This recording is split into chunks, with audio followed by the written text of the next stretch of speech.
What is up, YouTube? Today we are going over my garage, or rather what's in the garage, what's leaving, what's staying, and well, what's been sold and what's gone.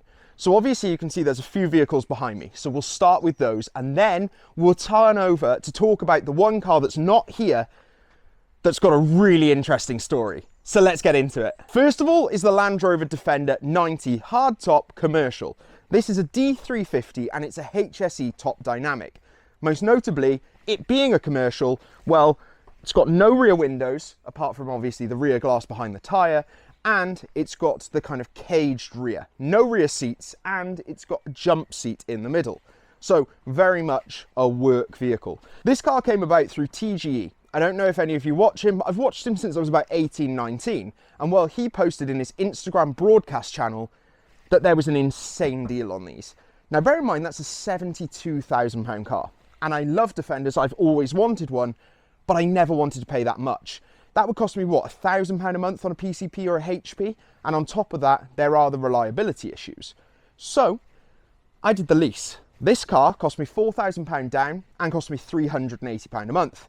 I have this car for a year and a half and then it goes back. So it's very much staying in the garage because, well, there's no need to get rid of it. And if I did try and get out of it, I'd probably end up paying more than I'm paying now. So what about the car? Why did I do a lease? Well, first of all, I touched on that reliability. The best thing about the lease is the fact that the whole time I own it, it's in warranty, it never needs MOTing, I don't even have to do a service, and well, I don't even pay the road tax. I know a lot of people go off in the comments saying, well, I do pay the road tax in the fees, but I don't notice the road tax is the key thing. The first year, this car would cost £1,600 in road tax. So that's like 4 months of my monthly payment. And well, it's just included. The only things I do in theory have to pay is obviously fully comprehensive insurance, tyres if I need them, and fuel. But it's a diesel, so when you fill it up, it'll do like 680 miles on one tank. So that's the Defender, that's how I bought it, that's why I'm keeping it, and well, it's a good thing I'm keeping it because one of the other cars has left the garage. More to come on that at the end, so stay tuned. Then we have the car that only the real ones will love. And well, that's because it's from Auto Alex. This car is a 235,000 mile Skoda Fabia Elegance. It's a 1.9 litre PD engine, and well, it's insane for the money. For those that don't know, let me introduce you to Ralph. Ralph was bought as a scrap car challenge by Auto Alex, where him and Taylor decided to do a trip to Ireland. Taylor had the Vauxhall Tigra, which my mate Hamilton brought along and bought, or rather was given a car, insane. And he's actually now given that car on to other drivers. And they are spacesavercars, which I highly recommend you go and subscribe to them. I think they have about 95 subs, but the stuff they're doing is just next level. They took the Tigra to Paris, which is just insane. So go check out the video. I will link them in the description. But let's get back to Ralph. So Ralph was one of the two in that Ireland road trip. And well, when Hamilton got given the one car for free, I had to ask if this was available. So I had a great voice note from Taylor and Alex saying, well, hold out your hand, 200 quid or 250 quid and it's yours. Initially they said Dogecoin, but I think they realised the volatility of that and I'd actually be giving them £10.50. And well, we decided on cold hard cash. So this is Ralph. He is a 1.9 litre TDI engine, and well, he's from the VAG group, so he's pretty much a tank. One of the best things about this car is, well, I paid 250 quid, and actually, when I got home from the Auto Alex HQ, which was a long drive, and frankly, very flustered when I jumped in a car that I didn't know, we got home, checked the glove box, and found a few key things. One was obviously memorabilia from their trip. We found the Stena line passes. We found a birthday card for Alex, which I think I need to get back to him. And also parts from Big Pete that are in the back. Now, Big Pete, to anyone that doesn't watch Auto Alex, which I'm sure you will do, is their camera car. It's a Land Rover Discovery. And well, apparently on this trip, they had a key theme between all three cars. And that was every single boot stopped working. Luckily, Alex said my boot doesn't work, and well, you've just got to know how to do it. There's a little metal trigger, and there we go. But I've got to say, I'm so pleased with this car. Okay, it's 235,000 miles, but in that glove box, as well as that memorabilia, was the service history. It's pretty much full service history, and it's also had a water pump and a cam belt done fairly recently. So I'd say this car's good for another 200,000 miles. Bad bits though, because we've got to show you the bad bits. One is obviously that boot mechanism is not great, but really the main issue is how wobbly this car is. When I was driving down the road, Hamilton was telling me that he thought that something was wrong with the rear suspension because apparently it was wobbling around all over the place. Driving it, didn't really notice it, but you can tell by the wear on this tyre that it's definitely an issue. So that's definitely a blown shock. We've looked into it and well, it's £75, so we're gonna get that done. Then we're running a Steely on the front and you can see that that tyre was worn unevenly, so we're gonna replace both tyres. After that's done, I think the car's pretty much ready to go. And well, that's the key thing, ready to go. I don't know what I'm going to do with this car yet. Unfortunately, I've had some life events go on, which you will learn about more on this channel, but it will be its separate video. And well, it might force me to sell this vehicle, but I don't want to sell it. My hope with this car is that I can either give it to another YouTuber so someone can start their journey. I appreciate I only have 1,200 subs, but if someone's got 100 subs and it can help boost them and they can have an Auto Alex car, that would be insane. Or the other option is to give it away. Now, the way I see giving this car away is fundamentally finding someone who really needs a vehicle. I'm quite fortunate. Right now, I've got 2 cars. I did have 3. Third one will come later in the video. I don't need this car. And well, it's 250 quid and it could really help someone out. So ideally, as long as financially I'm viable to give it away, I would really like to. I think this car should go to someone who fundamentally writes in and says, look, I'm having a really bad time. My car's broken down. I can't get to work. I'm going to lose my job if I can't get to work. That's the sort of person I want to have this car. Someone that it's going to actually really help rather than doing a raffle, etc. I did think about a raffle and giving the money to charity, but the issue is someone might get lumped with a car they don't need or want. The way that we do it this way will mean it will go to someone who needs a car and well, they can have Ralph. On top of that, I would really like to give it away at an event. I am working on that, so please just bear with me. I'm trying to speak to the right people to get that sorted. There's only a few UK events that I think will be right for this car, and well, we'll see what they say. But fundamentally, it's still here for now, but as soon as it gets the 2 tyres done, the shock absorber, I need to get rid of it. I mean, I pulled it out the garage and the battery's nearly gone flat because I'm not using it at all. It was temp cover insured and it's just sat in the garage. I mean, in good company, sat between 2 Ferraris, but it needs to go. So that's what we're going to do with that. Now let's get on to the Ferrari that is here. Now, if this was a beauty contest, let's be honest, Ralph wouldn't win unless you wanted a sympathy vote. It would definitely be the 2010 458 Italia in Rosso Corsa. This car is the pinnacle of Ferraris to me. It's Pininfarina designed, one of the last. It's a naturally aspirated 4.5 litre V8, which is one of the only cars in the current lineup, I say current in the past 15 years, that the name actually makes sense. 458, 4.5 litre flat plane crank V8. All the new cars, when you went to the 488, it had a 3.9 litre. So how does that make any sense? This car is incredible. And if you've been watching my channel, you'll know it's not mine. It sits in the garage along with my cars, but it is not mine. So when it comes to this car, of course it's staying. Moving over the car, it's worth updating you in regards to what's been happening with it. Well, first of all, was food and fuel. I went to food and fuel in this car and well, it was insane. If anyone can go to the next one in September, I implore you to go. It was such good fun. The food was good, the vibes was good. And it was really cool to meet some YouTubers and have them so accessible in a way that I didn't expect. So many events you go to and they're kind of behind a, dare I say, paywall. You have to buy a product to get it signed and you queue for these people. You don't actually get to have a full conversation. Well, when I went to the event, I already knew I had to see Taylor or Alex because I had parts of Big Pete, which I took up in the 458. I'll put some clips in to show you how crazy that looked. When we got there, we had the ability to help them set up. So it was a really cool time to meet a load of the guys there.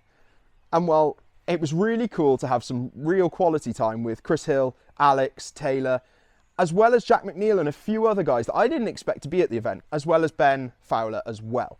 So the car very much served its purpose to get me to the event. And most people will be asking, well, why did you take a car that wasn't yours? Well, the issue was I bought a show car ticket and, well, my car's gone. So I had to take something, and luckily I was able to take this. So it did its purpose. It very much looked in pride of place at the show car situation, and we were literally outside the main hangar.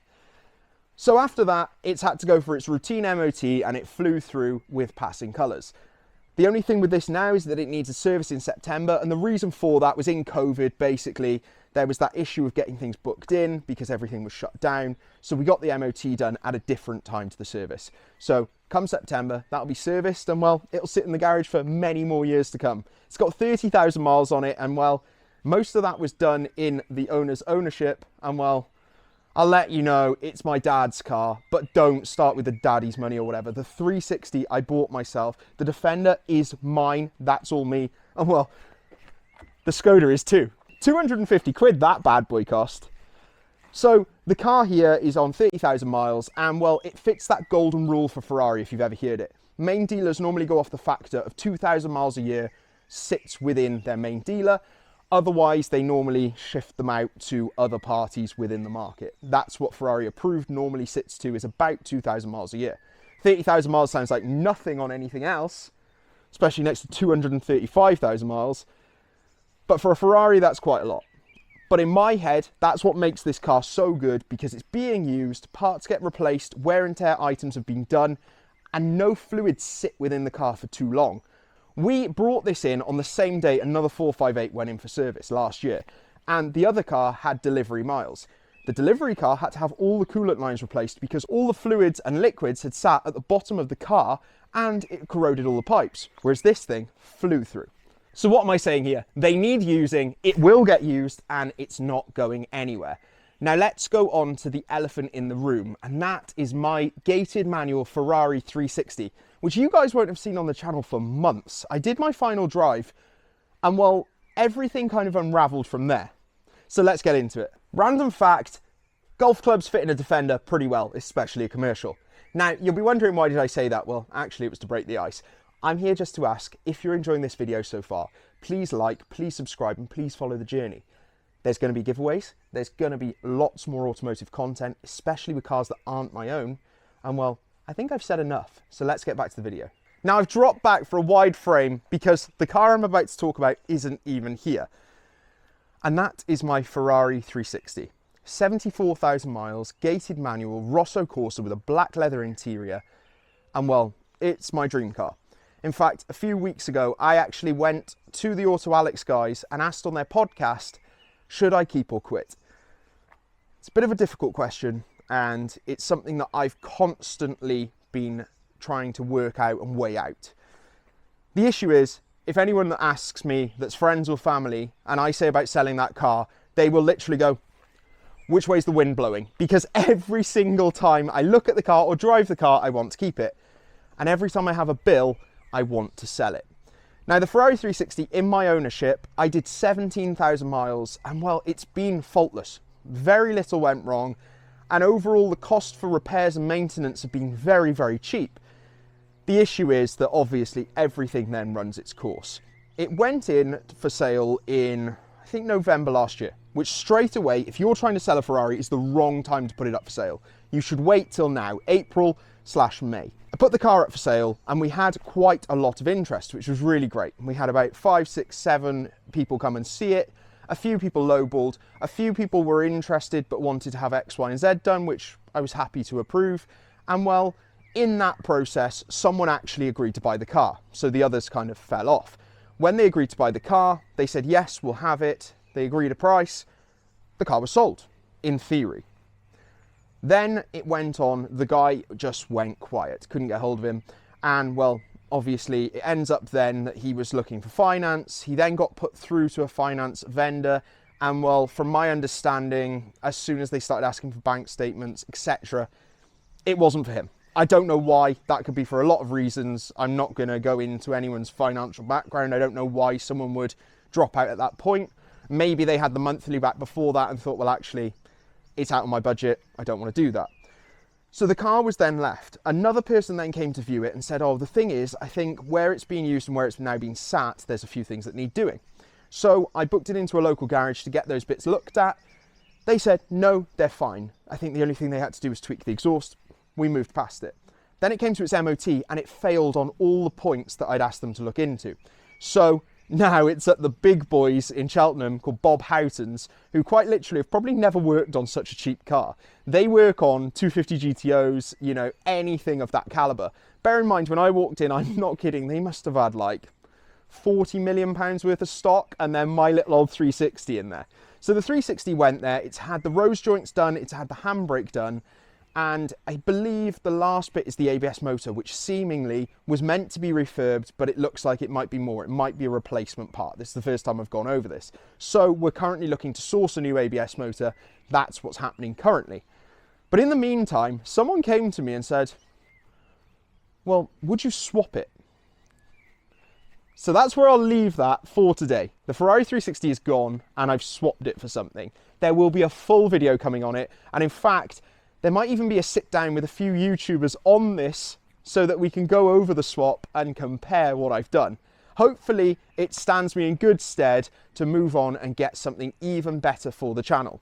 And that opens up. The Defender's staying. The Skoda, hopefully, depending on my financial situation, will be given away. And the 458 isn't mine, so of course it's staying.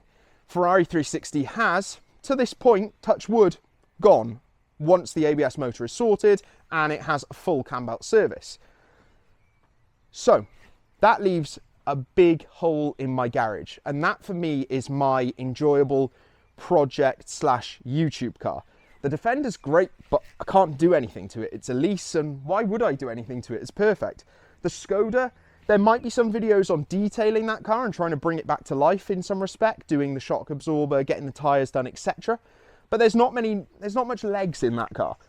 The 458, well, as I said, not mine.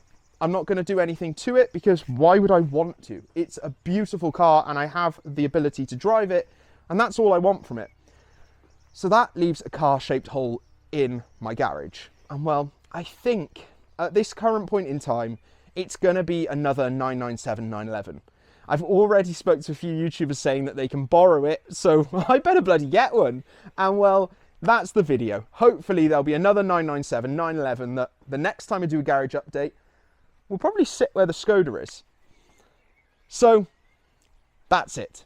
I'll speak to you all soon. That's my current garage update for 2025. I hope there's so much more to come, and hopefully next year there'll be a few more cars in the collection. So I hope you've enjoyed the video. I'll see you all soon. Like, subscribe, follow the journey, and well, bye-bye.